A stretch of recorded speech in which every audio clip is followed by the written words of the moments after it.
Hello everyone, कैसे सब? एकदम बढ़िया, फर्स्ट क्लास सर, मस्त।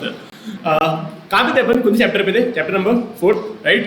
चैप्टर नंबर 4 पे थे अपन। हाँ, चैप्टर नंबर 4 के अंदर अपन ने क्या देखे थे? चैप्टर नंबर 4 का नाम क्या है? इश्यू ऑफ डिबेंचर सर, मस्त भाई। यस, उसके अंदर अपन ने अभी तक क्या खत्म कर लिया है? आपको याद है क्या? मैं एकदम शॉर्ट में उसका फटाफट आपको रिवाइज करवा देता हूँ, सो दैट उसके आगे अपन पढ़ेंगे।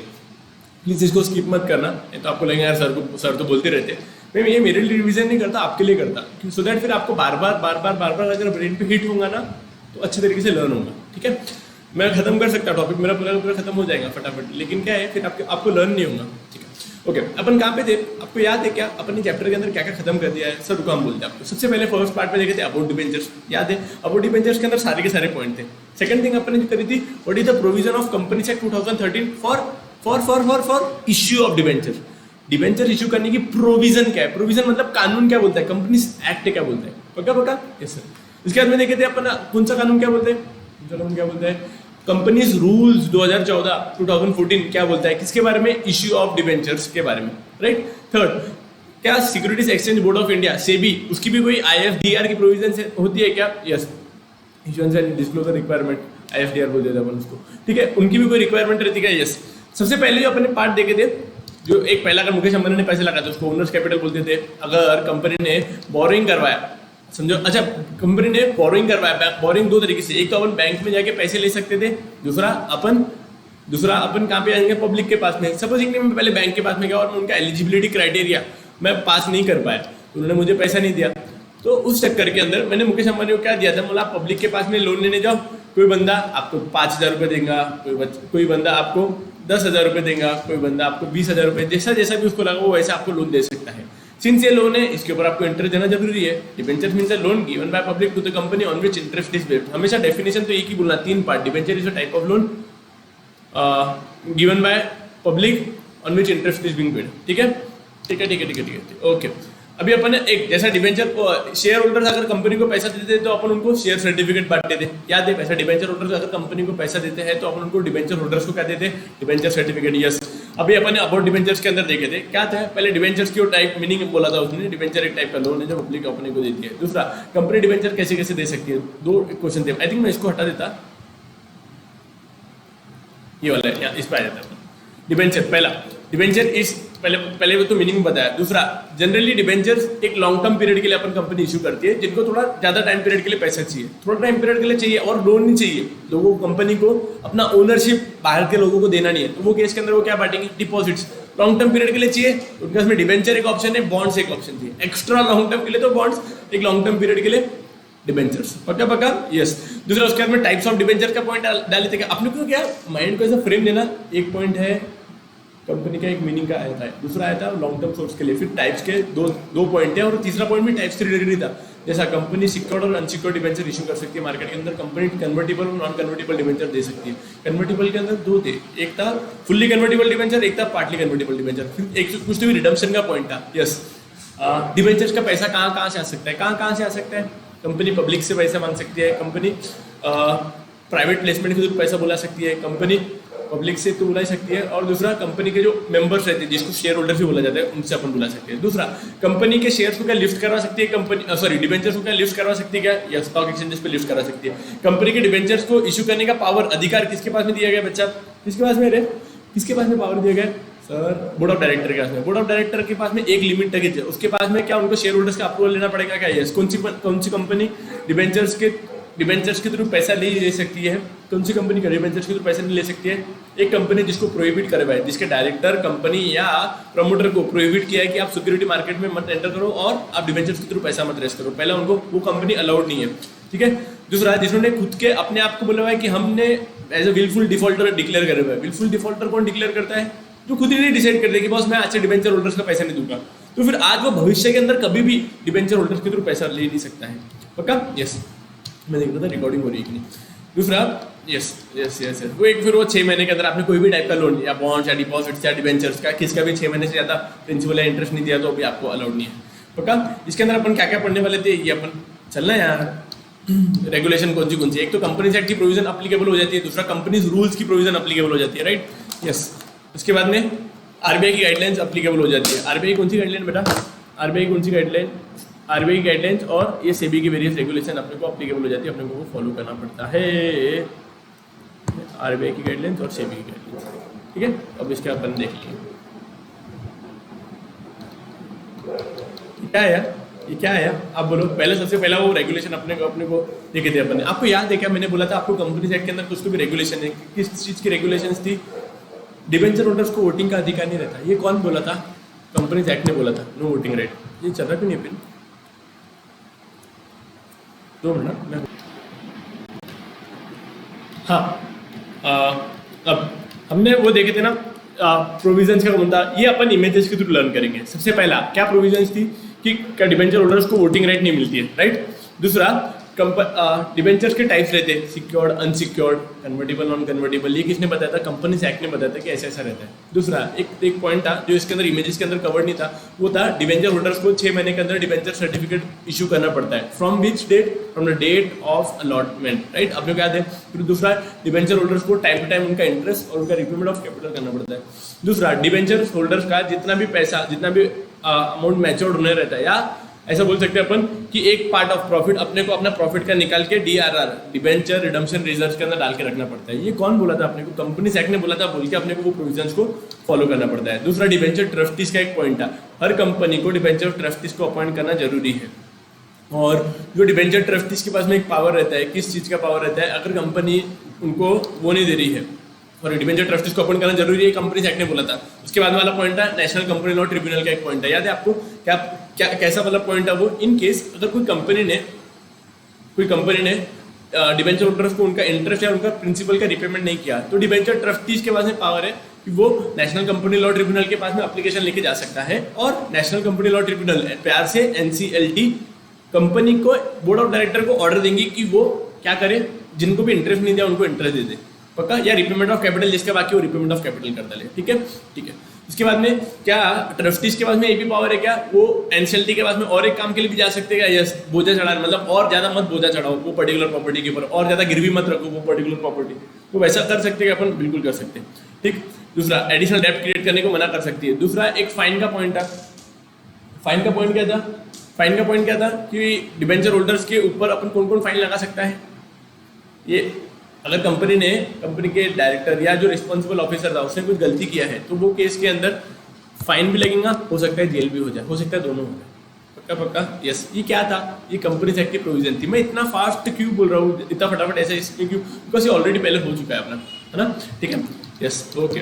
उसके बाद में ये सब अपन ने सारे के सारे पॉइंट देख लिए थे, फिर ये भी देख लिया था। आपको याद है क्या, ये क्या था, ये 4 डब्बे थे। कंपनीज के रूल्स क्या है, एक तो टेन्योर का था, टेन्योर का वो पॉइंट याद है आपको, 10 मैक्सिमम ज़्यादा से ज़्यादा अपन कंपनी 10 सालों के लिए डिबेंचर इशू कर सकती है। सेकंड पॉइंट वाज कंपनी वैसे तो 10 साल के लिए, लेकिन अगर कोई स्पेशल टाइप ऑफ कंपनी है जो इंफ्रास्ट्रक्चर डेवलपमेंट प्रोजेक्ट्स के अंदर होंगी,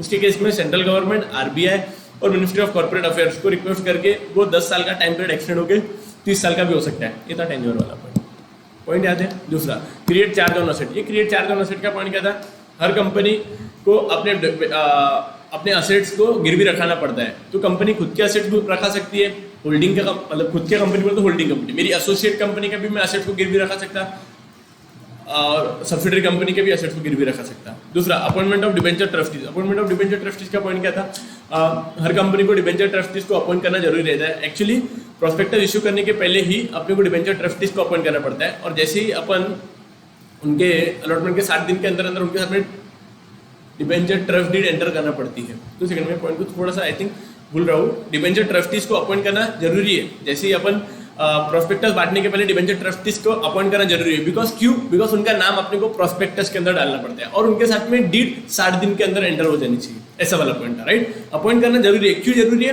बिकॉज उनका नाम अपने को प्रोस्पेक्टस में मेंशन करना पड़ता है कि ये कंपनी का डिबेंचर ट्रस्टीज है, राइट। उसके बाद में डिबेंचर रिडम्पशन रिजर्व मेंटेन करके रखना पड़ता है, राइट। ये इतने वाले पॉइंट हो गए थे। इसके बाद में अपन ने इसको 2 मिनट के लिए मैं छोड़ रहा हूँ, और मैं डायरेक्टली फटाफट सो दैट प्रोविजन सब रिकॉल कर लिया अपन, ठीक है। उसके अंदर अपन ने देखा था सेबी की रिक्वायरमेंट क्या थी। सेबी क्या रिक्वायरमेंट थी, मिनिमम सब्सक्रिप्शन। वो याद है आपको, जब तक 100 रुपये का अगर मेरे को पैसा चाहिए, 100 रुपये में से जब तक 75 रुपये मेरे पास में आने जाते हैं, क्या मैं डिबेंचर्स को अप्लीकेशन दे सकता, मतलब उनको अलॉटमेंट कर सकता क्या, नहीं। क्या था वो आपको याद है क्या, मैंने बोला हमने हमारी ट्यूशन क्लासेस चालू की है, एडमिशन फॉर्म्स आ रहे हैं। एडमिशन फॉर्म आ रहे हैं, हम ट्यूशन क्लासेस कब शुरू करेंगे, जब तक 75%, मतलब 75% और हमारी पॉपुलेशन, मतलब हमारी पॉपुलेशन थी 100 जनों की कैपेसिटी का था हमारा हॉल, 100 लोगों का 75%, मतलब 75 स्टूडेंट्स के ऊपर जब आएंगे तब हम हमारी क्लासेस चालू करते हैं। वैसे ही कंपनी डिबेंचर्स को अलॉटमेंट देना कब चालू करेंगी, जब 75% से ज़्यादा लोगों का एप्लीकेशन आ गया ना पेमेंट में। यस। दूसरा, रिटेंशन ओवर सब्सक्रिप्शन। ज़्यादा से ज़्यादा कितना पैसा कंपनी अपने पास में रिटेन करके रख सकती है, 100 रुपये, उसका 100%, 100 रुपये बेसिक प्लस 100 रुपये और एडिशनल, टोटल 200 रुपये तक का ही सब्सक्रिप्शन अपन रिटेन करके रख सकते हैं। जिसको ये नहीं समझ रहा हूँ ना, प्लीज़ वो पार्ट पे डबल से एक बार चले जाना आपने, बिकॉज यूट्यूब पे तो अवेलेबल है, सब कुछ आप देख सकते हैं। दूसरा, अंडरराइटर्स के साथ में एग्रीमेंट करना बहुत जरूरी रहता है। क्या को जरूरी रहता है, बिकॉज ये अपने को गारंटी देते हैं इन केस अगर कंपनी का सब्सक्रिप्शन पूरा नहीं हुआ तो उसके ऊपर का, जैसा मैंने एग्जांपल दिया था 60% तक का ही सब्सक्रिप्शन हुआ, 75% मिनिमम रिक्वायरमेंट है, उसके ऊपर का पूरा अंडरराइटर सब्सक्राइब कर लेगा हमारे डिबेंचर्स को। सब्सक्राइब मतलब परचेस कर लेगा और उसके लिए फिर उसकी कमीशन चार्ज करेगा। सर फिर अंडरराइटर क्या करेंगे, फिर अंडरराइटर मार्केट में बेचेगा। अंडरराइटर कुछ भी नहीं, एक टाइप का एजेंट ही है। तो सर हम क्या इसको डिबेंचर ट्रस्टीज बोल सकते हैं? नहीं, डिबेंचर ट्रस्टीज मत बोलो, अंडरराइटर अलग चीज है और डिबेंचर ट्रस्टीज अलग चीज है। डिबेंचर ट्रस्टीज सारे के सारे डिबेंचर जो आज है और भविष्य में आने वाले उन सबका नेतृत्व करेगा। नेतृत्व मतलब क्या, उनको उनके बिहाफ पे कंपनी से बातचीत करेगा, राइट। डिबेंचर और ये अंडरराइटर क्या है, कंपनी को सिर्फ अश्योरेंस दे रहा है कि आप टेंशन मत लो, आगे जाके अगर आपके पब्लिक ने डिबेंचर्स आपके परचेज नहीं किया तो टेंशन मत लो, मैं परचेज कर लूँगा पक्का। और वो खुद के पास में रखेंगे, नहीं वो पब्लिक को बांट देंगे। यस सर, हमारे को एक क्वेरी पूछना है कि आपने पूछो। सपोजिंगली 95%, 2 सेकंड, आपकी कंपनी के डिबेंचर्स थे 100 रुपये के, 60 रुपये के पब्लिक ने परचेस कर लिया, ऊपर के इसने डिबेंचर, ये अंडरराइटर ने बोला मैं परचेस कर लूंगा। 60 रुपये के परचेस हो चुके थे, 40 रुपये के डिबेंचर ट्रस्ट ये अंडरराइटर ने परचेस कर लिया। 40 रुपये में से 30 रुपये के तो उसने पब्लिक में बांट दिया, 10 रुपये के आज भी डिबेंचर अंडरराइटर के पास में वो डिबेंचर पड़े हुए, बिकॉज वो पब्लिक में बिके ही नहीं। तो अब जब कंपनी इंटरेस्ट देना चालू करेंगी तो ये 10 रुपये का इंटरेस्ट किसको मिलेगा, अंडरराइटर को मिलेगा कि कंपनी देंगी नहीं, ये अंडरराइटर को मिलेगा, बिकॉज आज की तारीख के अंदर वो होल्डिंग कौन कर रहा है, वो पर्टिकुलर डिबेंचर्स, अंडरराइटर। सर फिर कैसा, मतलब एक्चुअली क्या होता है, वो डिबेंचर्स अलॉट हो जाते हैं, लेकिन आज के लिए वो अलॉट किसको होते हैं, ये अंडरराइटर को डिबेंचर्स अलॉट हो जा रहे हैं। 100 रुपये में से 60 रुपये किसको अलॉट हुए, पब्लिक को अलॉट हुए। 40 रुपये के ये अंडरराइटर को अलॉट हो जाते हैं। समझा आपको? ये मैं क्यों बताता हूँ इतना डीपली कि आपके माइंड में अगर लॉजिक क्लियर है ना, फिर आपको कोई भी आपको हिला नहीं सकता आपके टॉपिक्स के ऊपर से, ठीक है। कितना भी डिफिकल्ट, कोई कितना भी क्वेश्चन पूछ लो, अपना बेस बहुत ज्यादा मजबूत रहता है ना। यस। फिर क्रेडिट रेटिंग एजेंसी, ये कौन बोला था, देखो ये दोनों पॉइंट ना सेबी ने बताया था। कौन था, ये अंडरराइटर का और ये क्रेडिट रेटिंग का। सर कितना गंदा कर डाल दिया आप, ठीक है। ये अंडरराइटर का और क्रेडिट रेटिंग का किसने बोला था, सेबी ने बोले। आज अपन पढ़ेंगे कि अपने को प्रोसीजर के अंदर अपन देखेंगे कि कंपनी को क्या क्या प्रोसीजर फॉलो करनी पड़ती है डिबेंचर्स के इशू करने के लिए, ठीक है। आपको ये चारों पॉइंट समझ में आएगा? यस सर, ये 4 पॉइंट ना वो ऊपर वाले 4 पॉइंट और नीचे वाले 4 पॉइंट के अंदर मिक्स होता है। एक सिंपल सा पॉइंट ना, ये देखो 2 तो सब्सक्रिप्शन से रिलेटेड पॉइंट है और 2 सेबी के है, अंडरराइटिंग के और क्रेडिट रेटिंग के। मतलब ये बहुत भारी वाला है, अंडरराइटिंग का भी बहुत भारी वाला पॉइंट है और क्रेडिट रेटिंग ये भी बहुत भारी वाला पॉइंट है, ठीक है। तो आप ऐसे ध्यान में रखो, सब्सक्रिप्शन, अंडरराइटर और ये लास्ट क्रेडिट रेटिंग का, ये आपने माइंड में ध्यान में रखना, ऊपर वाला हो जाएगा, पोटेंशियल मत देना। और बार बार क्या है, आप लिख के देखो ना तो वैसे ही हो जाएगा। कुछ बच्चे बोलेंगे यार सर ऐसे क्यों बोल रहे थे, तो 65 पॉइंट है, तो ऐसे एक्चुअली बहुत 65 है। बस द थिंग इज कि आप जितना फटाफट उसको लर्न करके लिख के देखोगे उतना ज़्यादा रिटेन रहेगा। मेरे साथ में करते रहोगे तो आपको बाद में तकलीफ नहीं जाएगी, ठीक है। आज अपन अभी देखेंगे क्या देखेंगे सबसे इंपॉर्टेंट वाला point, what is the procedure for issue of debenture. क्या, what is the procedure for issue of debenture. Sir 2 second रुको, फिर कल क्या देखे अपन ने, मतलब अभी जो आपने इतनी पूरी बड़बड़ की है, ये किस चीज की बड़बड़ की है अपन ने देखे। What is the provision, sir अच्छे से बोलो, what is the provision for issue of debenture. What is the provision, कानून क्या बोलता था डिबेंचर इश्यू करने के लिए। अच्छा, सिर्फ हमने कानून की बातें देखी, जैसे मैं मुकेश भाई को समझा रहा था कि सर आप ये अलाउड है, ये अलाउड नहीं है, वो अलाउड है, वो अलाउड नहीं है, ये कर सकते हैं, वो नहीं कर सकते, टाइम पे इंटरेस्ट देना पड़ेगा, डीडीआर डिबेंचर रिडम्पशन रिजर्व के अंदर पैसा ट्रांसफर करके रखना पड़ेगा, एनसीएलटी के पास में भी आपका डिबेंचर ट्रस्टी जा सकता है, अगर आपने कुछ गलत किया तो आपको फाइन भी लग सकता है। ये सारा का सारा मैंने मुकेश भाई को ज्ञान दे दिया। मुकेश भाई बोले सर ज्ञानबाजी मत करो, अब हमको पैसा चाहिए, अब हमको उसके अंदर हेल्प करो कि डिबेंचर्स के थ्रू पैसा हमने कैसे रेस करा। ठीक है, आपको मतलब डिटेल में प्रोसीजर जानने के क्या, यस तो अपन डिटेल में प्रोसीजर देखेंगे। कोई भी कंपनी जिसने सोच लिया आज कि हमको डिबेंचर्स के थ्रू पैसा रेस करने का है, वो कंपनी ये वाली प्रोसीजर फॉलो करेगी। कोई भी कंपनी, मतलब एक छोटी सी कंपनी से लेकर तो बड़ी बड़ी कंपनी तक ये ऐसी स्टैंडर्ड प्रोसीजर को फॉलो करती है अगर उनको डिबेंचर्स के थ्रू पैसा रेज करने का है तो। अच्छा, आपको समझा कि अपन क्या पढ़ने वाले, क्या घटना घटने वाली है अपने साथ में आज? अपने साथ में घटना क्या घटने वाली है आज? पूरी पूरी प्रोसीजर से रिलेटेड पूरे पूरे पॉइंट अपन माइंड में फिट कर देंगे और मजा आएगा आपको। ऐसा सोचने का हो यार आज अपन प्रोसीजर पढ़ेंगे कि कैसा करने का, क्यों? आगे चल के आपको बहुत बड़ी कंपनी खोलने की, हर एक आदमी ने ना अपने आप को कोई कंपनी का सीईओ मानने का कि यार मेरे को मेरी कंपनी खोलने की और मेरे को ये सारे के सारे प्रोविजंस मेरे को आने चाहिए, है ना।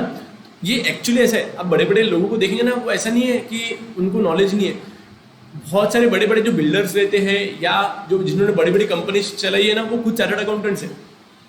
एक्चुअली ऐसा है, आप देखना, अभी मेरे को एक दो एग्जांपल दूंगा तो ये टॉपिक में से आउट ऑफ चल जाऊंगा मैं, लेकिन ऐसे ही है कि बहुत बड़े बड़े जो कंपनीज के जो सीईओज है या जो फाउंडर्स है, ये बहुत अच्छे रेप्यूटेड कॉलेज से अगर या पास हुए हैं या ये चार्टर्ड अकाउंटेंसी जैसे प्रोफेशन से वो एलिजिबल, ऐसा एक्चुअली। ठीक है, चलो मैं आगे। Yes, what is the procedure for issue of debenture, अपन इसके ऊपर आज जमा करेंगे। मेरे पास में मुकेश भाई आए, बोले सर मुझे डिबेंचर के थ्रू पैसा रेस करने का है। बोला ठीक है, कोई दिक्कत ही नहीं है, आपको डिबेंचर के थ्रू पैसा रेस अगर करने का ही है तो बोला मुकेश भाई आप एक काम करो, आप सबसे पहले आपके कंपनी के अंदर जो फिनांस कमेटी है, फिनांस कमेटी को पूछो कि आपको कितना पैसा चाहिए। बोले ऐसा क्यों? हमको इतना पैसा चाहिए, मतलब मैं बोल रहा ना, बोला आपको 10 लाख रुपये। बोला ऐसा मत करो, आप सबसे पहले डिसाइड करो। ठीक है, कट, यहाँ पे कट कर दिया।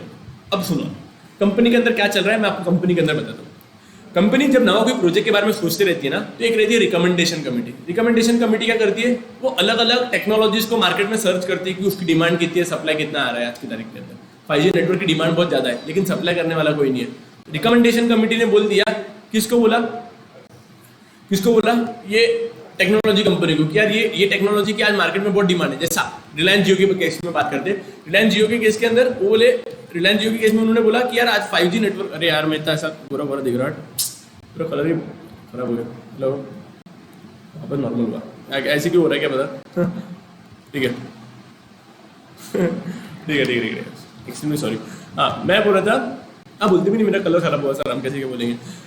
ठीक है छोड़ो, मैं बोल रहा था आपको पहला रिकमेंडेशन कमेटी का काम क्या रहेगा, वो हमको गाइड देंगी कि हमारी नवी टेक्नोलॉजी हमने ये हमारी कंपनी के अंदर एस्टेब्लिश करने को। टेक्नोलॉजी कमेटी, कंपनी के अंदर ना अलग अलग कमेटी बनाई हुई रहती है, उनका काम ही ये रहता है कि वो अलग अलग टेक्नोलॉजी को रिसर्च करें। ठीक है, टेक्नोलॉजी कमेटी ने एक फाइनल ड्राफ्ट तैयार, फाइनल रिपोर्ट तैयार की। उसके अंदर क्या बताया गया कि कंपनी इंडिया के अंदर आज टेक्नोलॉजी को 5G का नेटवर्क अगर पूरे इसमें खड़ा करने का है तो इतने इतने करोड़ों रुपए का पैसा लगेगा। अपन सिंप्लिसिटी पर्पस के लिए लेते, टेक्नोलॉजी कमेटी ने क्या टेक्नोलॉजी का खर्चा लगेगा वो उसका पूरा नाम लिख लिया कि ऐसे ऐसे टाइप के टावर्स लगेंगे, ये टेक्नोलॉजी लगेंगी, ये फाइबर ऑप्टिक्स लगेंगी, सब कुछ एकदम ऐसा डिटेल रिपोर्ट बना लिया।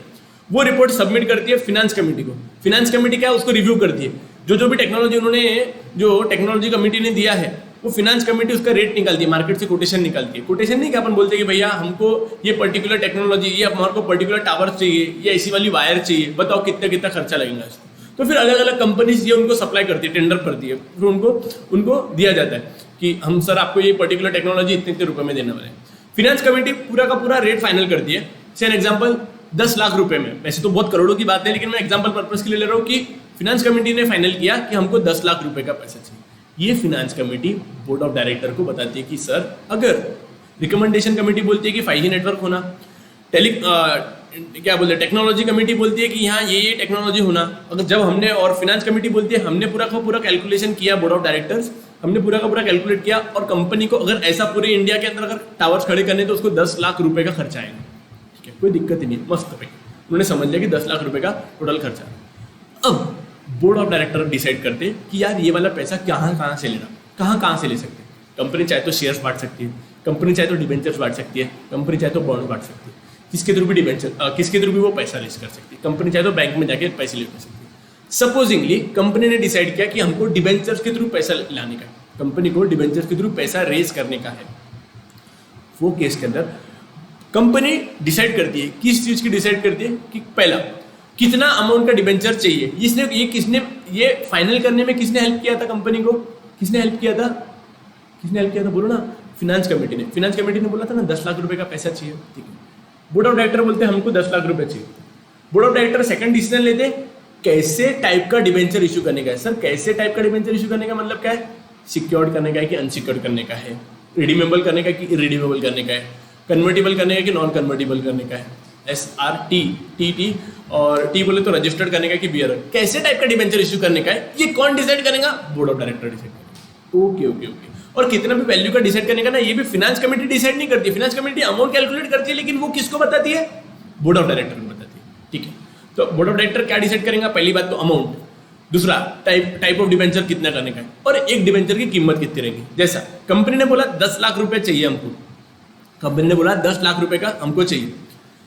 सेकंड, एक डिबेंचर की कीमत कितनी रहेगी? सपोजिंगली एक डिबेंचर की 100 रुपए की डिबेंचर, एक अगर डिबेंचर 100 रुपए का कीमत का है, तो कंपनी ऐसे, अगर कंपनी को 10 लाख चाहिए, देखो आप एकदम सिंपल से समझो, 10 लाख रुपए चाहिए, तो 10 लाख रुपए पैसा कहाँ से आएगा? एक 100 रुपए का एक debenture multiplied by x number of debentures हमको मार्केट में इशू करने पड़ेंगे, राइट? तो ये 100 डिबेंचर कैसे आएंगे?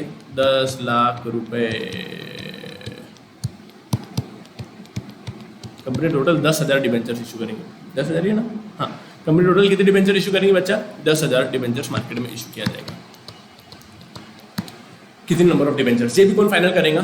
Board of director. तो अच्छा मुझे बात बताओ, बोर्ड ऑफ डायरेक्टर के पास में पावर है, बरोबर है कि नहीं? बोर्ड ऑफ डायरेक्टर के पास में पावर है। बोर्ड ऑफ डायरेक्टर कितने लोग रहते हैं? एक रहता है कि एक से ज्यादा लोग रहते हैं? सर ज्यादा लोग रहते हैं, बिकॉज कंपनी एक आर्टिफिशियल पर्सन है, कंपनी के पास में खुद का दिमाग नहीं रहता है, तो कंपनी के सारे डिसीजन कौन लेते हैं? बोर्ड ऑफ डायरेक्टर रहते हैं। सिंस बोर्ड ऑफ डायरेक्टर एक नहीं, एक से ज्यादा लोग हैं, तो बोर्ड ऑफ डायरेक्टर्स की मीटिंग बुलाते हैं, और बोर्ड ऑफ डायरेक्टर्स फिर डिसाइड करते हैं कि क्या करना और क्या नहीं करना।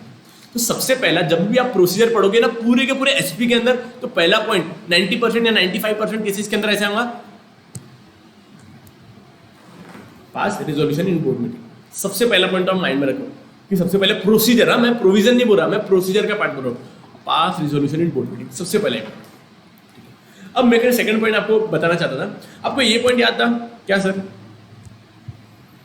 सर आपको डिबेंचर होल्डर्स के पास में, सॉरी बोर्ड ऑफ डायरेक्टर के पास में डिबेंचर इशू करने का पावर है कि नहीं? आपने बोला था, लेकिन सर एक लिमिट तक ही है।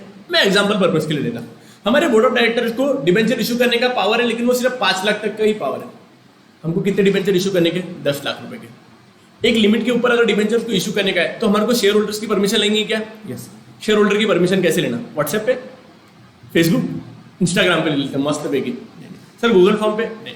कैसे लेंगे डिबेंचर होल्डर की? सर उनके एक मीटिंग बुलानी पड़ेगी। ओके, हमारी मीटिंग एनुअल जनरल मीटिंग अगले साल में होने वाली है। लास्ट अभी थोड़ी दिन पहले हुई, वो टाइम पे हमने कुछ ऐसा डिसाइडेड नहीं था, ये अभी डिसाइड हुआ, अब अगले साल तक का वेट करो। बोले ये अगले साल तक का वेट नहीं कर सकते, हमारी बाकी कॉम्पिटिटर कंपनीज, एयरटेल जैसी कंपनी, वोडाफोन जैसी कंपनी, आइडिया जैसी कंपनी, यूनिनॉर जैसी कंपनी, टेलीनॉर जैसी कंपनी, सर ये बस अब बंद होगी। अब आपके नाम चल रहा, जियो कंपनी का नाम चल रहा, हाँ ठीक है, एयरटेल कंपनी जैसी कंपनी हमको टेक ऑफ कर लेंगी।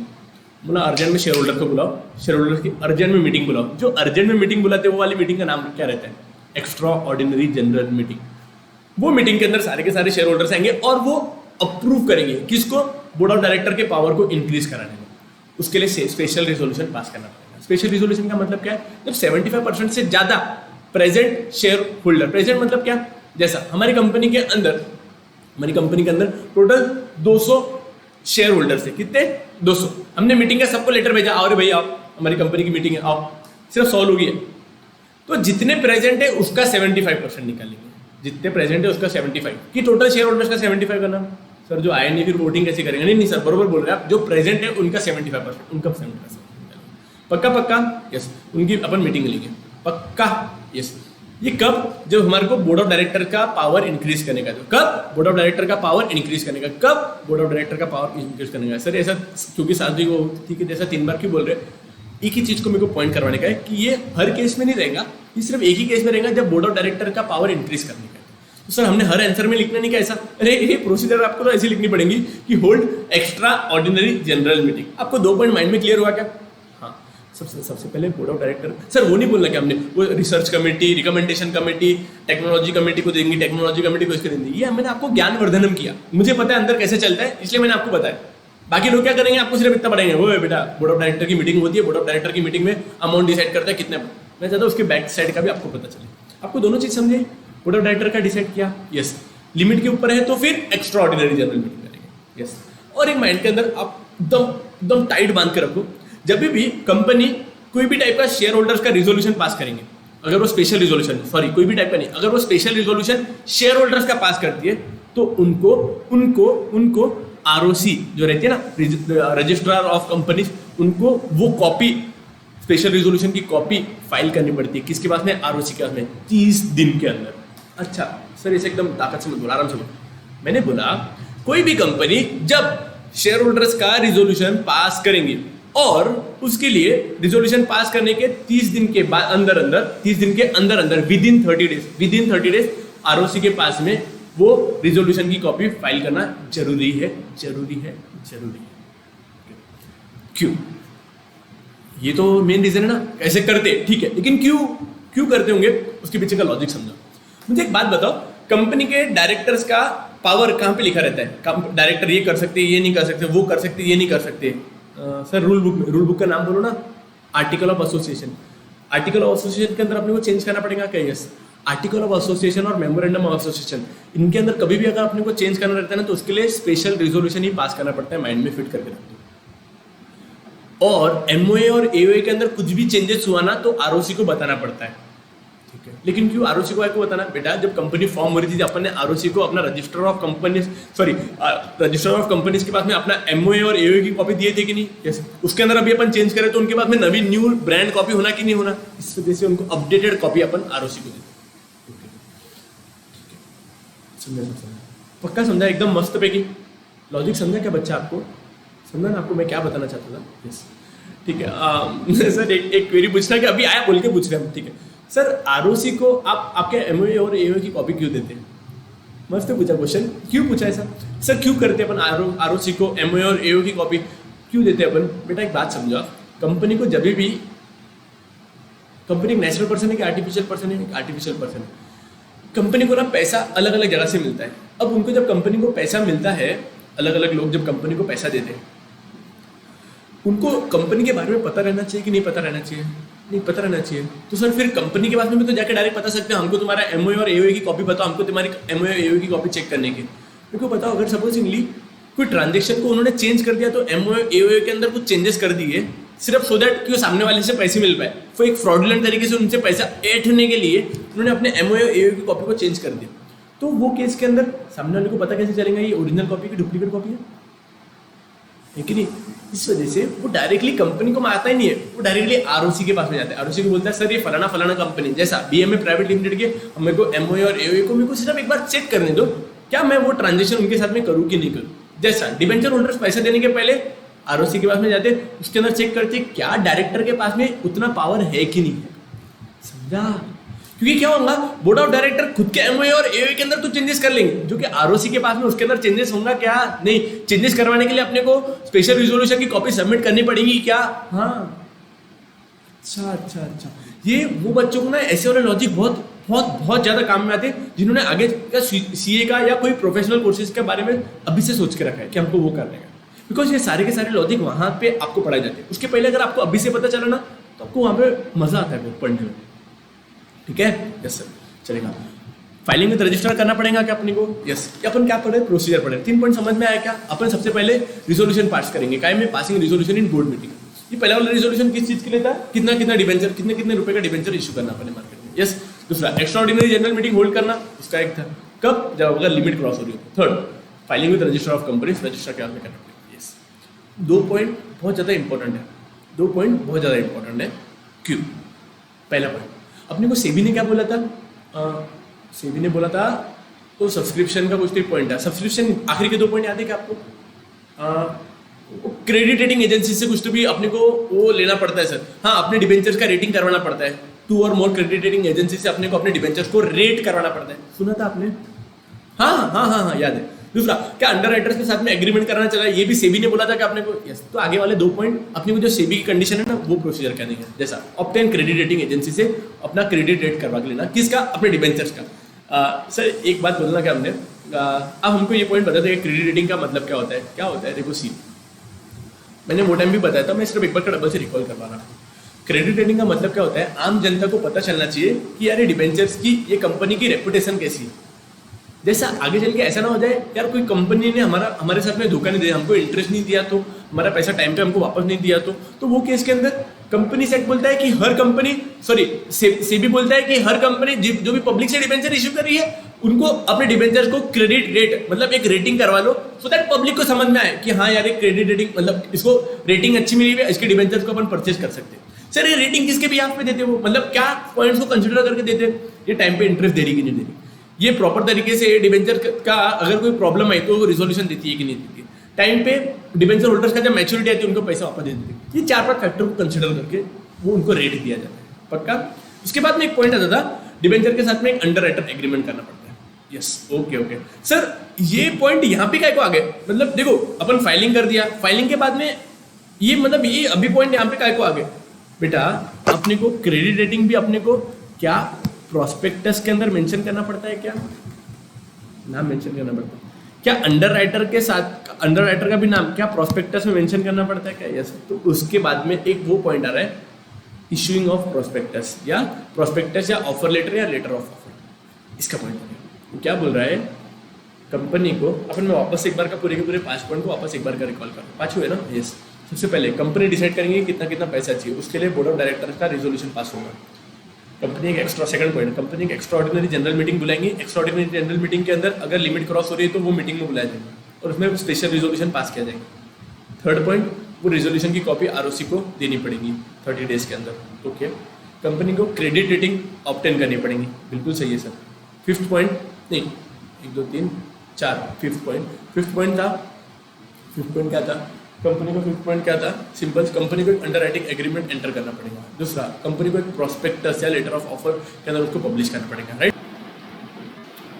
यस, प्रोस्पेक्टस और लेटर ऑफ ऑफर के अंदर अपना जो क्रेडिट रेटिंग ऑप्शन है वो बताना पड़ेगा, पक्का। यस, अब आपको एक पॉइंट याद है क्या, आई थिंक होगा कि नहीं होगा, लेकिन मैं एक बार का वापस रिकॉल करने की कोशिश करता हूँ। तो एक बात बताओ, क्या हमने जो अपने पास में 11th स्टैंडर्ड के अंदर होंगे या जो बच्चों ने मुझसे 11th का एक बार तो भी पढ़ा है, वो बच्चों को याद नहीं होगा।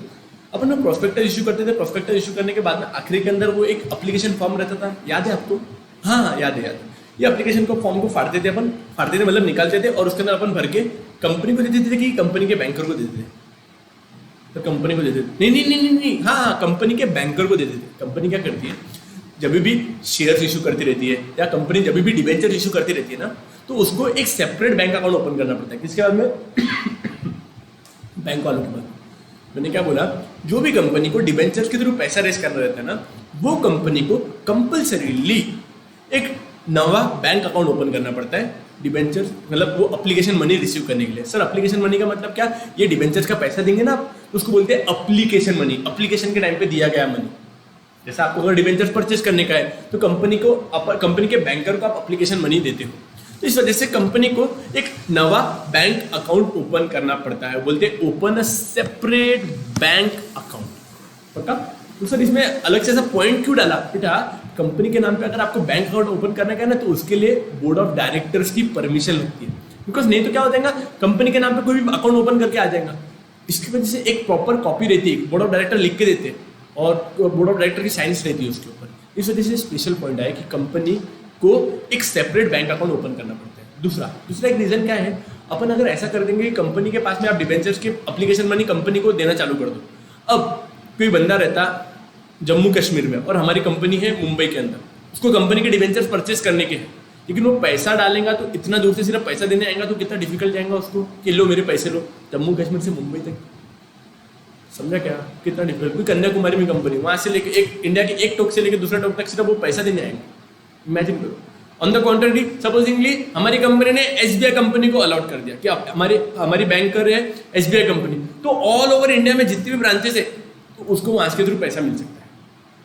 आपके पास में नियर बाय एसबीआई बैंक में चल जाओ, कंपनी का अपने प्रोस्पेक्टस के अंदर ही डाल देती है कि हर कंपनी को हम जो एप्लीकेशन हर एप्लीकेंट जिसको भी कंपनी के डिबेंचर्स को परचेस करना है वो एप्लीकेशन फॉर्म को फिलअप करना और कोई भी नियरेस्ट एसबीआई बैंक में जाकर वो डॉक्यूमेंट को सबमिट कर दो। एसबीआई बैंक आपसे पैसे लेंगी और सारे के सारे डॉक्यूमेंट अपने हेड ऑफिस में भेजती है। हेड ऑफिस वाला क्या करता है, हेड ऑफिस जितने भी एप्लीकेशन मिले हैं ना उसको मस्त जमा करता है एप्लीकेशन फॉर्म को और कंपनी को देता है। क्या करता है, वो सारे के सारे एप्लीकेशन फॉर्म को जमा करता है और कंपनी को देता है।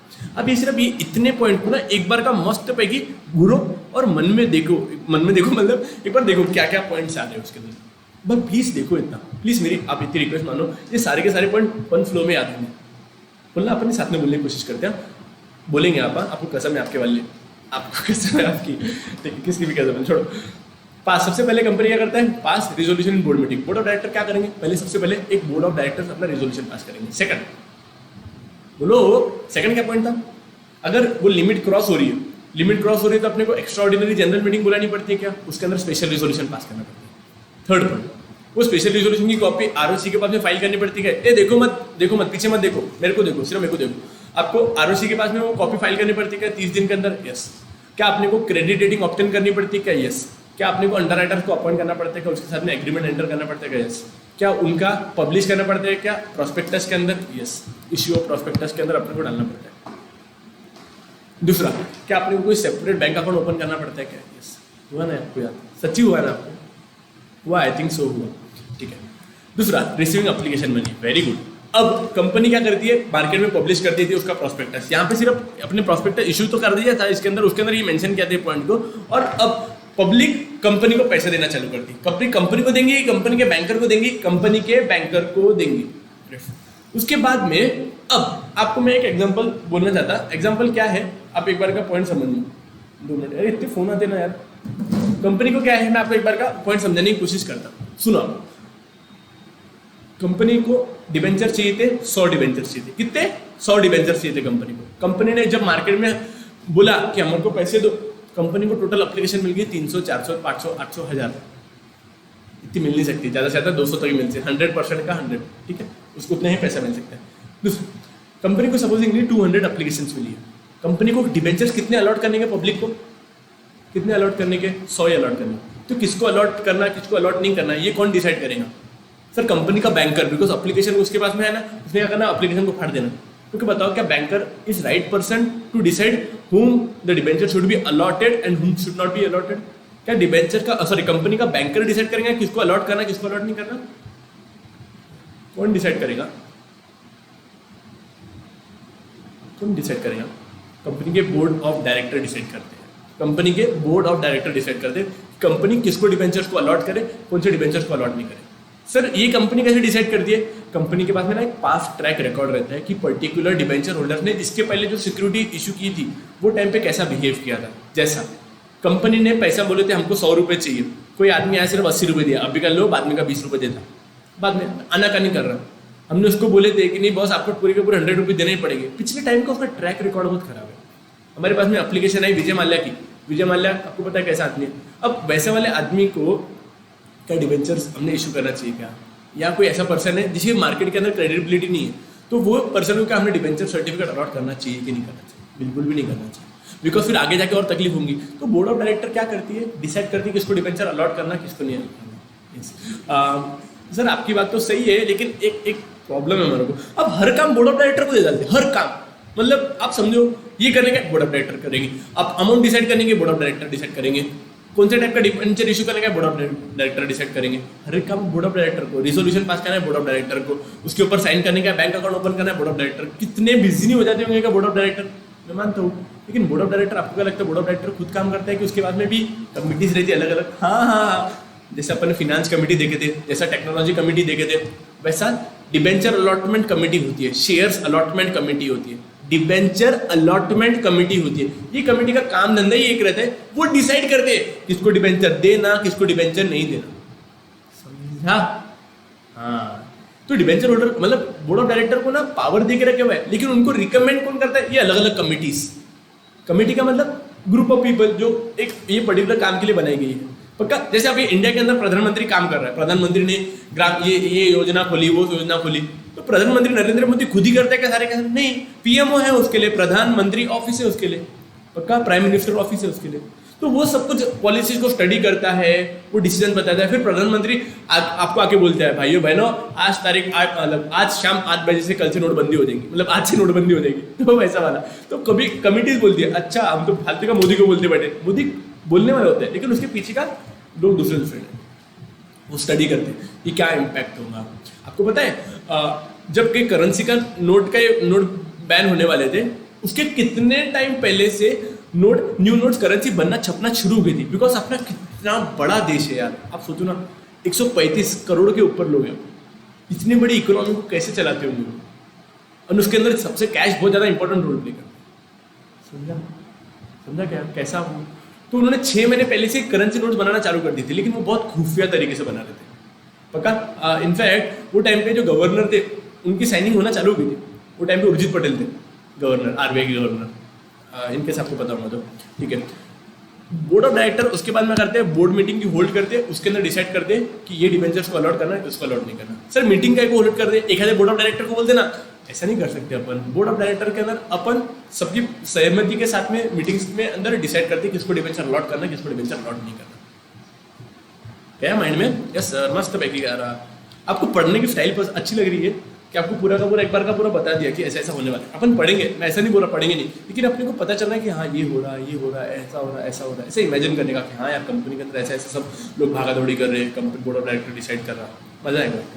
आखिरी में डिबेंचर सर्टिफिकेट इशू करना पड़ता है, कितने दिन के अंदर? 6 महीने के अंदर, from the date of allotment. ये मीटिंग के अंदर अलॉटमेंट हो गया था, यहाँ से 6 महीने के अंदर अंदर, यहाँ से 6 महीने के अंदर अंदर अंदर कंपनी को डिसाइड करना पड़ता है, डिबेंचर सर्टिफिकेट इशू करना पड़ता है।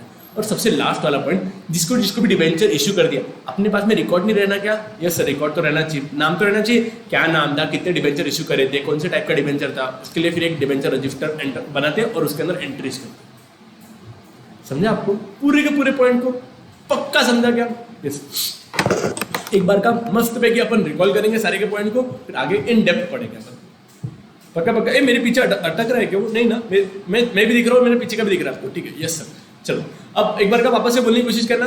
आपको कसम है आप पीछे नीचे देखेंगे नहीं, आप मेरे आंखों में आंखें डाल के मुझे बोलेंगे, हर एक पॉइंट बोलेंगे, पक्का बोलेंगे ना? यस। सबसे पहला क्या होता था, वो अंदर की बातें तो छोड़ो, अंदर की बातें मत बोलो, अपन रिजोल्यूशन से पास करते हैं। पास रिजोल्यूशन इन बोर्ड मीटिंग। सबसे पहले board of directors resolution pass करते हैं। किस चीज के लिए रिजोल्यूशन पास करते हैं? कि डिबेंचर्स कितने वैल्यू का इशू करना।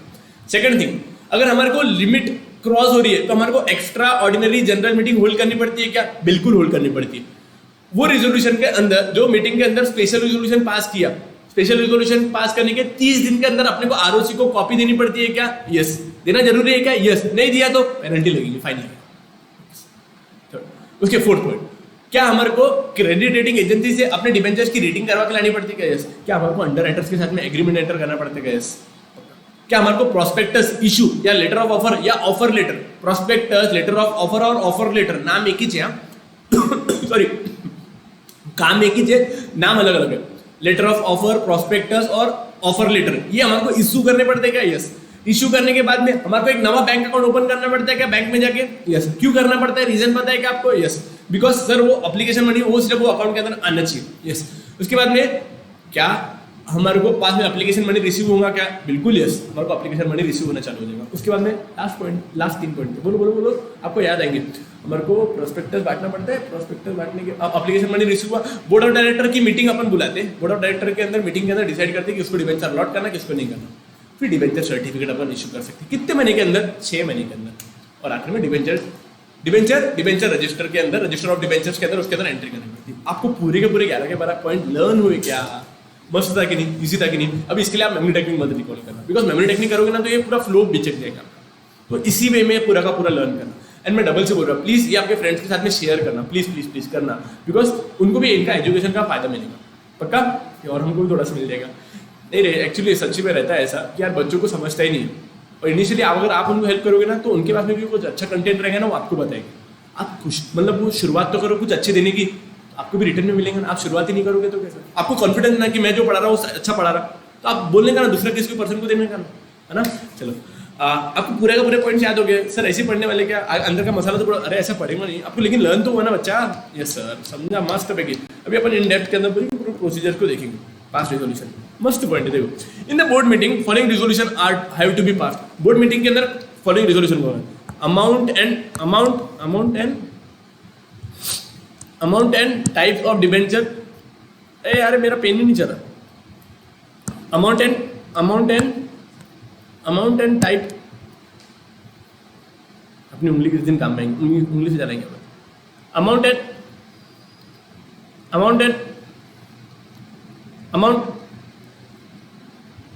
क्या पंचर यार, रुको बोला मेरा पेन। यस, तो पहला amount and type of debenture to be issued. पहले वो डिसाइड करेंगे कौन सी टाइप का डिबेंचर करने का है और कितने अमाउंट का इशू करने का है। Debenture to be issued and the terms and condition, उसके रिलेटेड टर्म्स एंड कंडीशंस करेंगे, वो भी एक बात का डिसाइड करेंगे। कौन डिसाइड करेंगे? Debenture trustees, sorry board of director decide करेंगे। दूसरा call extraordinary general meeting if the board's borrowing power need to be increased. तो पूरे बोर्ड ऑफ डायरेक्टर्स मीटिंग बुलाएंगे, किसकी? शेयर होल्डर्स की मीटिंग बुलाएंगे अगर उनको उनके पावर्स को इंक्रीज करने का है तो। Approve prospectus, offer letter and letter of offer approve करेंगे कौन? Board of director. ये भी लर्न हो जाएगा, टेंशन मत दो। Approve appointment of debenture trustees, अपने उधर अंडर राइटर को अपॉइंट किया, डिबेंचर ट्रस्टीज को पहले पॉइंट के अंदर ही अपॉइंट कर दिया। And get the written consent, उनके साथ में रिटर्न कंसेंट ले लेंगे कि हाँ वो बनने का इच्छुक है। क्या बोल रहा है? Appoint debenture trustees. हमने तो अपॉइंट कर दिया सामने वाले को कि भाई आज से तो हमारा डिबेंचर ट्रस्टीज, लेकिन अब सामने वाले को भी अप्रूवल लेना कि भैया तू बनना चाहता है कि नहीं बनना चाहता है, वैसा वाला। Authorise board to create charge on the asset. Authorise board मतलब बोर्ड ऑफ डायरेक्टर्स के पास में पावर आने को ना कि वो अपने प्रॉपर्टी को गिरवी रखे, तो ये चीज के लिए बोर्ड ऑफ डायरेक्टर्स को एक रिजोल्यूशन पास करना पड़ता है। वो कहाँ पे होगा? मीटिंग्स के अंदर होगा। तो आप देखेंगे ना, और एक ऑथराइज आता है, authorise board of director to open separate bank account. Board of directors को भी परमिशन देनी पड़ती है, मतलब कंपनी बोर्ड ऑफ डायरेक्टर्स के सारे डायरेक्टर्स कोई दो स्पेसिफिक डायरेक्टर्स को अलॉट कर दे कि आप नवा बैंक अकाउंट ओपन कर सकते हैं, तो उसके लिए भी ऑथराइज करना पड़ता है। तो एक्चुअली देखेंगे ना पहले वाला पॉइंट के अंदर, तो पहले दो पॉइंट तो एकदम सिंपल है, पांचट है। एक तो अमाउंट, एक दूसरा type of debenture upon decide करते हैं, दूसरा अपन एक्स्ट्राऑर्डिनरी जनरल मीटिंग बुलाते हैं जिसके अंदर वो बोरिंग पावर कितना है वो इंक्रीज करने की है, अगर करने का है तो वो उसके लिए मीटिंग बुलाने के लिए ऐसा सोचते हो। दूसरा, दो अप्रूवल लगते हैं। अप्रूवल किस चीज के लिए? एक अप्रूव किसे करते हैं? प्रॉस्पेक्टस, लेटर ऑफ ऑफर और ऑफर लेटर को। दूसरा, अपॉइंट डिबेंचर ट्रस्टीज को, ठीक है, उसके लिए अप्रूवल लेना पड़ते हैं। दूसरा, ऑथराइज करते हैं बोर्ड ऑफ डायरेक्टर को, किस चीज का? एक क्रिएशन ऑफ चार्ज के लिए, ऑथराइज टू एक सेपरेट बैंक अकाउंट को ओपन करने के लिए। तो एक अप्रूवल, अच्छा मैंने ऐसा करे हुआ है ना यार। अमाउंट एंड टाइप का पहला पॉइंट है, अमाउंट एंड टाइप, कितने अमाउंट का और कौन से टाइप का डिबेंचर इशू करने का है और उनकी टर्म्स एंड कंडीशन क्या रहेंगे। आपने नीचे वाले को देखना। एक्स्ट्राऑर्डिनरी जनरल मीटिंग बुलाने की अगर हमारी लिमिट को इंक्रीज करनी है तो अप्रूव करेंगे अपन। अप्रूव किस चीज का करेंगे? किस चीज को अप्रूव करेंगे? सबसे पहले letter of offer, offer letter. दूसरा, अप्रूवल देंगे डिबेंचर ट्रस्टीज को, दो अप्रूवल। थर्ड, ऑथराइज करेंगे, ऑथराइज चीज को डिबेंचर ये ऑथराइज करेंगे बोर्ड को to create charge on asset. दूसरा, एक सेपरेट बैंक अकाउंट को ओपन करने के लिए। सर आपके पीछे चलेगा, ठीक है, आपको मेरे पीछे भी ऑथराइज लिखे हुआ है, ऑथराइज लिखे हुआ है, ठीक है। तो ये पॉइंट को आप देखो, ये फर्स्ट पॉइंट है ना, सिर्फ बड़ा है, उसको ऐसे पॉइंट में डिसाइड करेंगे। एक बार का देखते हैं अपन इस पॉइंट को। देखो, एक amount and type of debenture trust, amount and type of debenture और उनके साथ में टर्म्स एंड कंडीशन क्या रहेंगे वो। अगर हमारी लिमिट इंक्रीज करनी है तो एजीएम बुलानी, एक्स्ट्राऑर्डिनरी जनरल मीटिंग बुलानी पड़ेगी, ईजीएम। दो चीज का अप्रूवल देना पड़ेगा, एक डिबेंचर ट्रस्टीज को अपॉइंट करने का, सॉरी हाँ, डिबेंचर ट्रस्टीज का अप्रूवल को अपॉइंट करने के लिए अप्रूवल लगेगा। दूसरा, प्रॉस्पेक्टस को इशू करने का, या प्रॉस्पेक्टस को या लेटर ऑफ ऑफर और ऑफर लेटर को अप्रूव करना पड़ता है। सर इसके लिए अप्रूवल क्यों लगता है? एक सिंपल सा लॉजिक है। प्रॉस्पेक्ट, मैं वापस आता हूँ, प्रॉस्पेक्टस के अंदर प्रॉस्पेक्टस को अप्रूव क्यों करना पड़ता है? देखो, प्रॉस्पेक्टस क्या है? एक टाइप का एडवर्टीजमेंट है जो अपन पब्लिक एट लार्ज को बांटने वाले हैं कि हमारी कंपनी डिबेंचर इशू करने वाली है। एक टाइप की एडवर्टीजमेंट है कि नहीं? हाँ, एडवर्टीजमेंट है। तो एडवर्टीजमेंट सही नहीं रही ना तो डायरेक्टर्स के ऊपर केस चल जाता है कि आपने एडवर्टीजमेंट कुछ गलत करा। ऐसा तो था ही नहीं, आपने गलत चीज का, गलत इंफॉर्मेशन प्रोस्पेक्टस में मेंशन करी। इस वजह से वो बोलते हैं कि prospectus need to be approved by whom? Board of director. Debenture trustees के लिए भी डायरेक्टर का अप्रूवल लगेगा, प्रोस्पेक्टस या लेटर ऑफ ऑफर या ऑफर लेटर के लिए भी किसका अप्रूवल लगेगा बच्चों? बोर्ड ऑफ डायरेक्टर्स का। पक्का पक्का? यस, अप्रूवल लगेगा। उसके अंदर अपने को ऑथराइज करना पड़ेगा क्या? यस, ऑथराइज किसको करेंगे? बोर्ड ऑफ डायरेक्टर को to create charge on assets, और दूसरा ऑथराइजेशन लगेगा सेपरेट बैंक अकाउंट ओपन करने का। समझा कि नहीं समझा? इसके बाद वाले पॉइंट बहुत पंचट है, सिर्फ एक पॉइंट भरा था, इसको भी आप ऐसे फॉर्मेट में लर्न करना। दो अप्रूवल, दो ऑथराइजेशन, एक अमाउंट एंड टाइप, दूसरा EGM. EGM type, sorry EGM type and amount, approve authorise approve EGM amount and type. Sidhu ji Gutti Palak Kapil ऐसा, ठीक है। चलूँ मैं आगे? Yes sir, yes sir. दूसरा, hold extraordinary general meeting.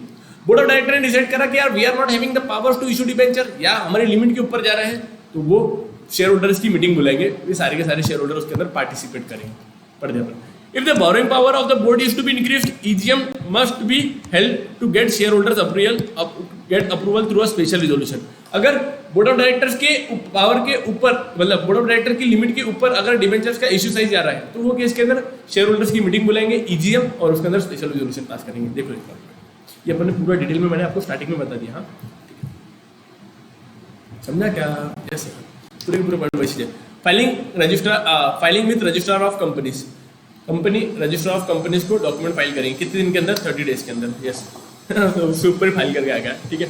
The secretary have to file, ये secretary बोले कंपनी का जो सेक्रेटरी रहता है ना, कंपनी सेक्रेटरी, इसकी जिम्मेदारी रहती है। अपने सब्जेक्ट का नाम क्या है? Secretarial practice. कंपनी के सेक्रेटरी कौन सा काम करते हैं तो वो काम करते हैं। Secretary has to file special resolution and the copy of prospectus. क्या बोल रहा है? Copy of file the special resolution की कॉपी और कॉपी ऑफ प्रोस्पेक्टस या ऑफर लेटर या letter of offer with the registrar. कितने दिन के अंदर? 30 दिन फ्रॉम द बोर्ड मीटिंग। जिस दिन बोर्ड मीटिंग हो जाएगी, दिन के मतलब क्या होता है, अपने याद है पिछली बार अप्रूव किया था, किसको अप्रूव किया था? प्रोस्पेक्टस या लेटर ऑफ ऑफर को। वहां से 30 दिन के अंदर अंदर अपने को कॉपी फाइल करनी पड़ती है। किस चीज की? लेटर ऑफ ऑफर लेटर या प्रोस्पेक्टस की। और दूसरा जो स्पेशल रिजोल्यूशन बोर्ड मीटिंग के अंदर, सॉरी इनके मीटिंग के अंदर पास किया है। किसके अंदर? शेयर होल्डर्स की मीटिंग के अंदर पास किया है। सर थोड़ा सा कंफ्यूजन हो रहा है हमारे को। 30 दिन कहाँ से लेना? देखो बोर्ड मीटिंग होंगी वो एक अलग डेट पे होंगी। वो क्या बोल रहा है? जिस दिन बोर्ड मीटिंग पास होगी उस दिन अगर अपने आप अप्रूवल दे दिया, वहां दिन से 30 दिन के अंदर अपने प्रोस्पेक्टस सबमिट कर दें। सेकंड, जिस दिन से अगर ईजीएम हुई, एक्स्ट्रा ऑर्डिनरी जनरल मीटिंग हुई, उस दिन से 30 दिन के अंदर अंदर अपने स्पेशल रिजोल्यूशन की कॉपी आरओसी को फाइल कर दें। 30 दिन का टाइम है। 30 दिन का टाइम एक ही है लेकिन वो अलग अलग तारीख से है। जिस दिन से बोर्ड ऑफ डायरेक्टर की मीटिंग हुई, अब 2 मिनट, हाँ 30 दिन के अंदर जो पॉइंट आपको लॉजिक समझा क्या मैं क्या बोलना चाह रहा था?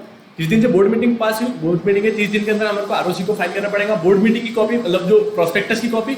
और जिस दिन ईजीएम के अंदर स्पेशल रिजोल्यूशन पास हुआ उस दिन से उस दिन के 30 दिन के अंदर अंदर हमारे को वो स्पेशल रिजोल्यूशन की कॉपी फाइल करनी पड़ती है, राइट? यस।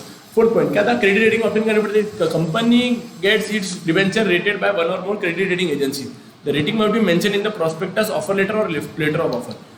अपने को क्रेडिट रेटिंग ऑब्टेन करनी पड़ती है और वो प्रोस्पेक्टस के अंदर मेंशन करनी पड़ती है। Company need to obtain credit rating from 2 और 1 और मोर क्रेडिट रेटिंग एजेंसीज। और वो credit rating the credit rating need to be mention in prospectus और प्रोस्पेक्टस से लेटर ऑफ ऑफर है और ऑफर लेटर। मैं बार बार बोल रहा हूँ आपको, अगर मैंने प्रोस्पेक्टस बोला तो आप क्या बोलोगे? लेटर ऑफ ऑफर और ऑफर लेटर, है ना? बोलते नहीं अपन सियावर रामचंद्र की जय, वैसे बोलते ना, तो अपन वैसे क्या बोलेंगे? प्रोस्पेक्टस बोला तो आपके मन में क्या आना चाहिए? लेटर ऑफ ऑफर और ऑफर लेटर।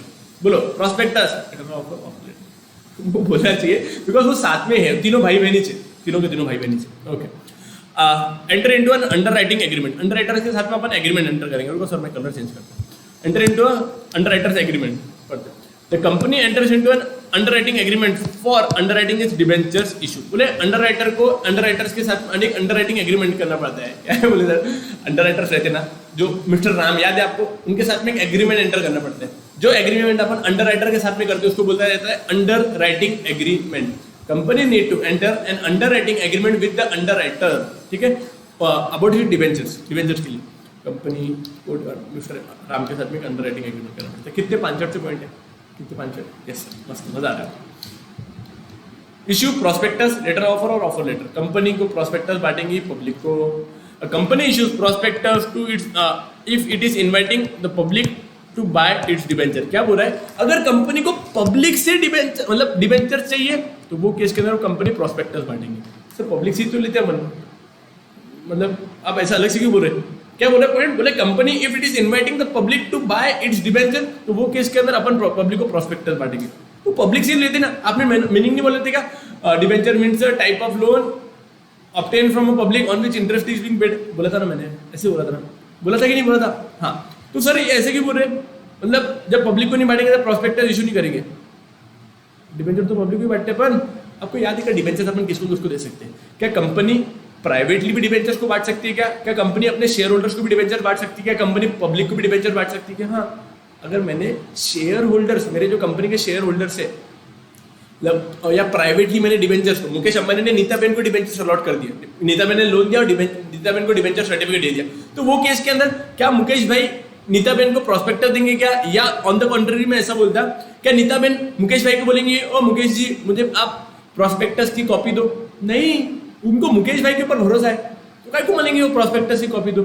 जब कंपनी डिबेंचर्स पब्लिक को बांट रही है तो पब्लिक को कंपनी के बारे में पता चलना चाहिए, बोल के अपन प्रोस्पेक्टस बांटेंगे। जब कंपनी प्राइवेटली फैमिली मेंबर्स को बोलो, फ्रेंड्स रिलेटिव्स को बोलो, तो वो केस के अंदर अपन प्रोस्पेक्टस की कॉपी बांटेंगे क्या? नहीं ना सर, वही तो है। पक्का पक्का ये फर्क पड़ता है। एक लॉजिक से पता रहेगा तो अच्छी तरीके से ध्यान में रहेगा। पक्का? कितने? 1 2 3 4 5 6 7 8 9 10 11 पॉइंट करने का आपको 6 पॉइंट हो गए अपने प्रोस्पेक्टस। यहाँ तक लर्न हुआ क्या आपको? हुआ ना सर? पक्का हुआ ना आपको? अपन एक बार का बाद में शॉर्ट में फटाफट से रिकॉल करेंगे। मैं ये टॉपिक को खत्म करने की कोशिश। The offer letter is issued if the company makes private placement and the letter of offer to, very good, company letter of offer या ऑफर लेटर देती है, कब देती है? अगर वो प्राइवेटली प्लेस कर रही है, and letter of offer for right issue, अगर वो राइट इशू करे तो लेटर ऑफ ऑफर देती है।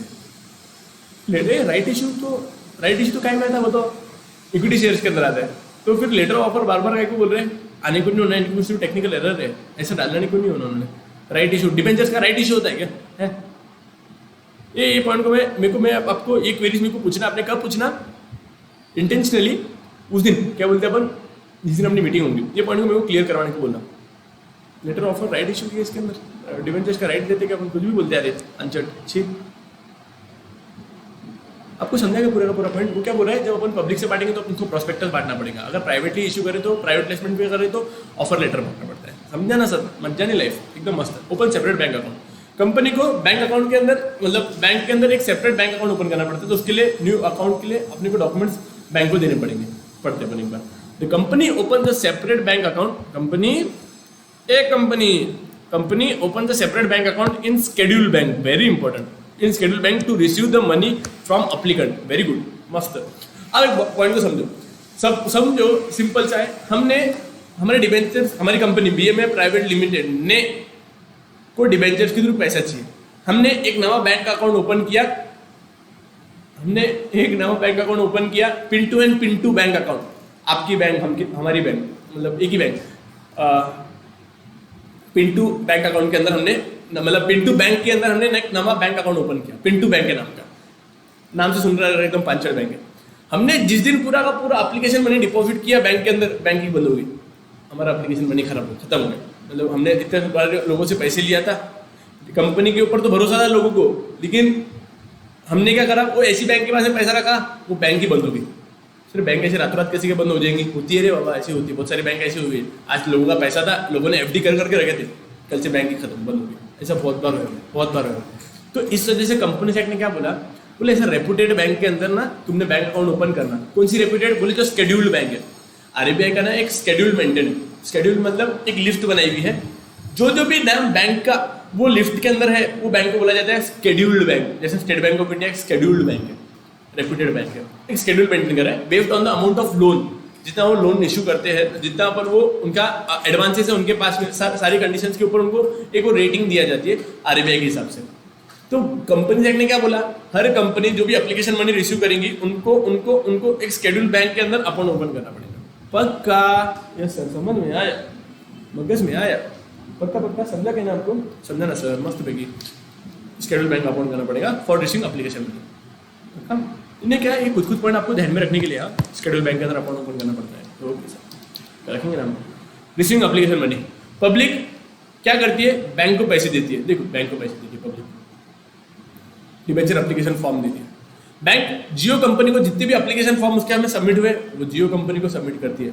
डायरेक्टली गए क्या इधर से इधर, डायरेक्टली पैसे गए क्या? नहीं, ये पहले इसको गए, इसने इसको गया। देखो एक बड़ा से देखो क्या कर रही है, पब्लिक आती है बैंक को अपना एप्लीकेशन फॉर्म देती है और अमाउंट देती है एप्लीकेशन के साथ में। ये होने के बाद में ये एप्लीकेशन फॉर्म उसको दिया जाता है, किसको दिया जाता है? बैंक को दिया जाता है। और फिर बोर्ड ऑफ डायरेक्टर डिसाइड करती है किसको डिबेंचर्स को अमाउंट देना, किसको अमाउंट नहीं देना। देखते हैं, the subscriber will submit the application along with the required amount to the specific bank, तो स्पेसिफाइड, रुकना यार मैं पढ़ा रहा ना, तो specified bank account within the time period mention in the prospectus, letter of offer और offer letter. क्या बोल रहा है?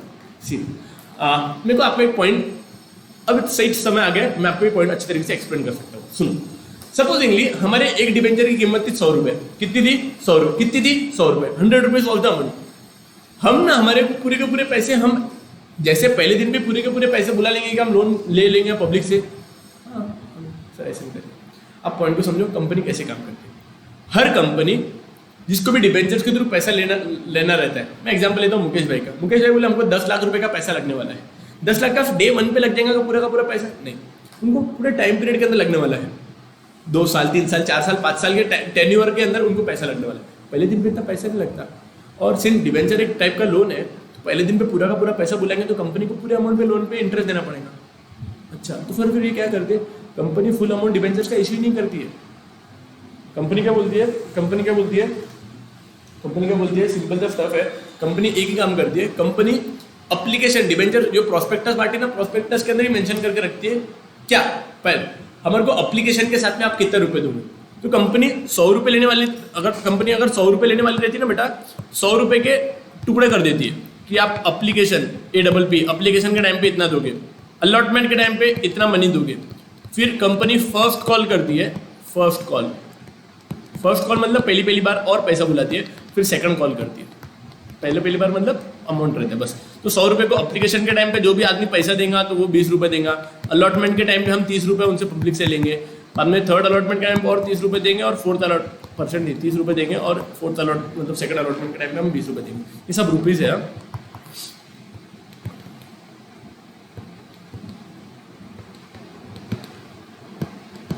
तो कंपनी क्या करती है, पूरा का पूरा 100 रुपये पहले दिन भी नहीं बुला लेती है, कंपनी उसके टुकड़े करती है। जो भी बंदा एप्लीकेशन करना चाहता है तो अपने एप्लीकेशन फॉर्म के साथ में 20 रुपये एक डिबेंचर्स के ऊपर का सबमिट करे, जिसके बाद में 10 डिबेंचर होंगे तो 20 रुपये मल्टीप्लाइड बाय 10 डिबेंचर, 200 रुपये वो कंपनी को कंपनी के बैंकर को पैसे देंगे, पक्का।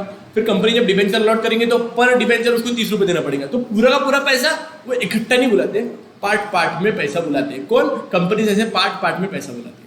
आपको पॉइंट समझा क्या? तो अभी एक बार अपन पढ़ते क्या बोल रहे हैं वो, the subscriber will submit the application, उस एप्लीकेशन फॉर्म सबमिट करेंगे along with the required amount to be specified bank, to be specified मतलब जो निर्धारित बैंक है within the time period mention in the prospectus, letter of offer और offer letter. हर company अपने prospectus के अंदर मेंशन कर रखती है एप्लीकेशन मनी के टाइम पे आपको 20 रुपए देने के हैं, और एप्लीकेशन मनी आपको 30 जनवरी के पहले आपको सबमिट करना जरूरी है। अदरवाइज अगर 1 फरवरी को भी अगर आपका पैसा है तो हम आपके पैसे को रिजेक्ट कर देंगे, क्या समझा? 31 जनवरी तो आखिरी डेट है। तो वो टाइम पीरियड मेंशन करा जाता है, कहाँ पे, पब्लिक को कैसे पता चलेगा, वो प्रोस्पेक्टस के अंदर ही पता चलेगा। तो प्रोस्पेक्टस में देखो कितनी सारी चीजें आ गई, इस वजह से प्रोस्पेक्टस बहुत इंपॉर्टेंट डॉक्यूमेंट है। इसी वजह से प्रोस्पेक्टस को बोर्ड ऑफ डायरेक्टर साइन करते हैं कि चेक करते कि सब कुछ बरोबर डाले भाई, डाले। पॉइंट क्या समझा कि आपको क्या बोला, receiving application money. Company application money मतलब प्रोस्पेक्टस के अंदर मेंशन कर दी थी एप्लीकेशन के टाइम पे कितना अमाउंट देंगे आप, कौन सी बैंक के अंदर और कितने टाइम पीरियड के पहले आप पैसे देना देंगे सच में। और फिर ये आदमी उंगली उठा के क्या कर रहा है, ये वाला पर्सन ये डिसाइड करेंगे जिसको अलॉटमेंट करने का कि नहीं करेगा। इसके बाद वाला पॉइंट, बोर्ड ऑफ डायरेक्टर्स की मीटिंग होती है, इसको हटाऊंगा मैं, yes, full board meeting. After the issue closes, the board meeting is held to decide the approve allotment of debenture, to decide and approve the allotment of debenture। सारे के सारे application अपने किसने जमा किए थे, बैंकर ने, SBI बैंक ने। SBI बैंक पूरा का पूरा गट्ठा बांध के किसको देती है, कंपनी के हेड ऑफिस को। हेड ऑफिस वो उसका जो शेयर अलॉटमेंट कमेटी को देती है, शेयर अलॉटमेंट कमेटी चेकआउट करती है कि किसका एप्लीकेशन बरोबर है कि नहीं है। जिसका इनकम्प्लीट एप्लीकेशन है, एक आदमी ने नाम लिखा, कितने डिबेंचर होना लिखे ही नहीं, एक आदमी ने नाम लिखा, एड्रेस लिखा, पैसे कितने सब देने वाले कुछ लिखा ही नहीं, एक आदमी ने खुद का कॉन्टेक्ट डिटेल नहीं, इनकम्प्लीट फॉर्म को डायरेक्टली रिजेक्ट कर देते हैं। पक्का समझा कि नहीं समझा? यस। तो फिर वो बोर्ड ऑफ डायरेक्टर फिर ऐसी अच्छी लिस्ट बनाते हैं जिसका सब कुछ बरोबर है, जिसका प्रॉपर तरीके से मनी रिसीव हुआ है, और वो बंदा कंपनी के मतलब वो उनको फिर बोर्ड ऑफ डायरेक्टर डिसाइड करते हैं किसको अलॉटमेंट करना। यस सर, हमारी एक क्वेरी, आपने बोला ना 20 रुपये एप्लीकेशन के साथ में देने पड़ते हैं।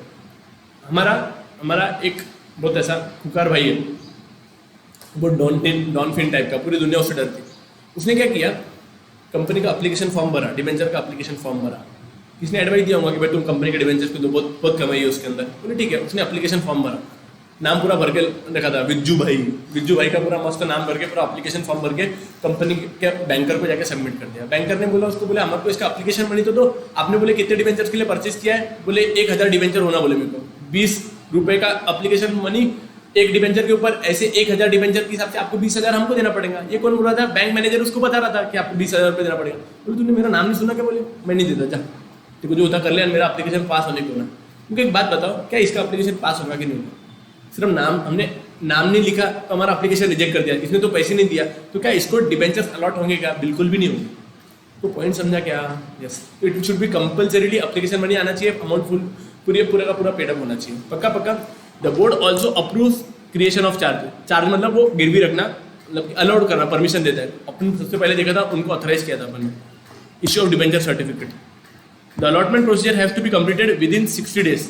जिस दिन से हमारे को एप्लीकेशन मनी आना चालू हुआ, वहाँ से 60 days on the receipt of application money, जब दिन से हमारे को एप्लीकेशन मनी रिसीव हुआ, वहाँ से 60 दिन के अंदर, जैसा हमने 1 जनवरी को हमारा एप्लीकेशन मनी रिसीव करने के लिए चालू कर दिया।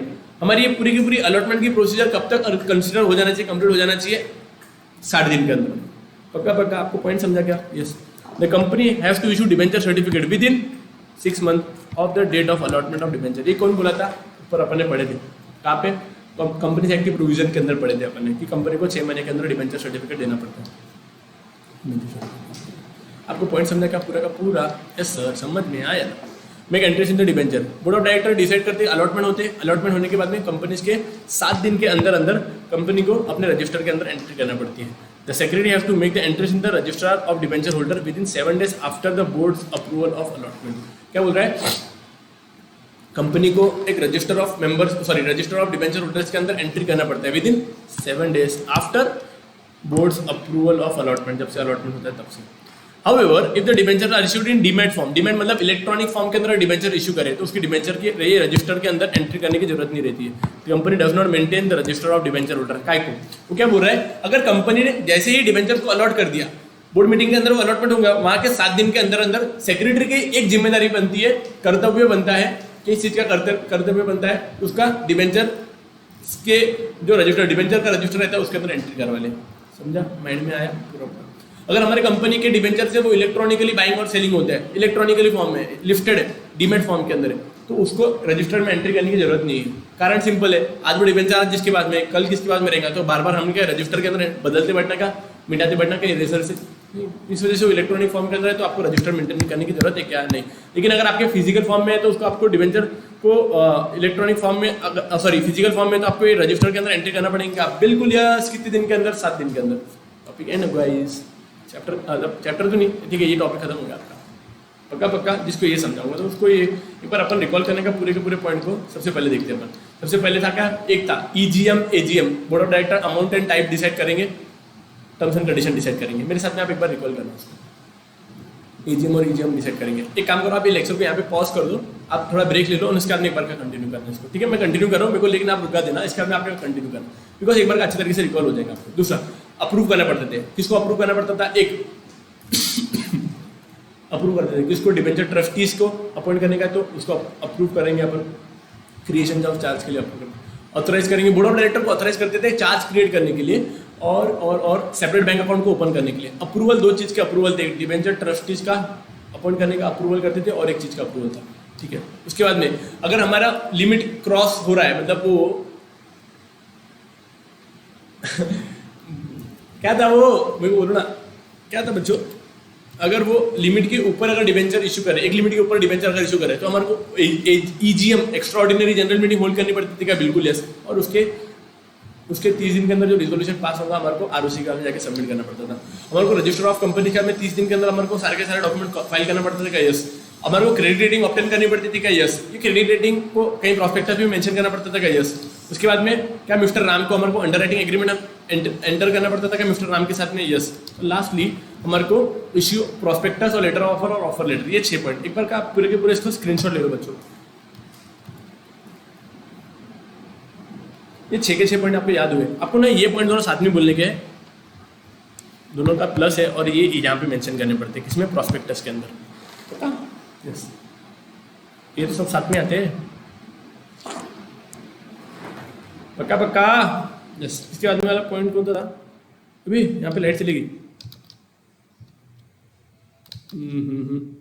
मैं दिखता नहीं हूँ आपको, चलेंगे आपको? I think so.